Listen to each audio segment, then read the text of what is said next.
একটা গ্রামের পাশে ছিল ঘন জঙ্গল। সেই জঙ্গলে থাকতো এক হিংস্র বাঘ। গ্রামে থাকতো এক রাখাল। সে প্রতিদিন ছাগল গরু চড়াতে আসতো।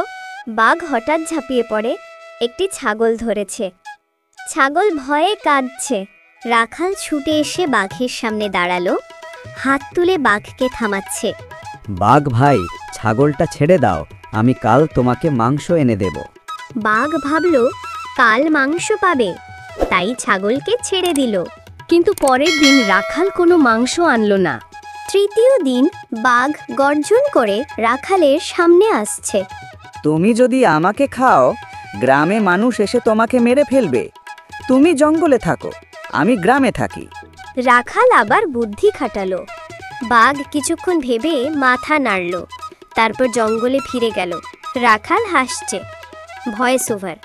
বাঘ রাজি হলো, আর কখনো গ্রামে আসেনি। এই গল্প থেকে আমরা শিখি, সাহস আর বুদ্ধি দিয়ে বিপদ থেকে মুক্তি পাওয়া যায়, আর প্রতিশ্রুতি রাখা সবার কর্তব্য। এই গল্পটি ভালো লাগলে চ্যানেলটি সাবস্ক্রাইব করবেন, পাশে থাকা বেল আইকনটি টিপে দেবে।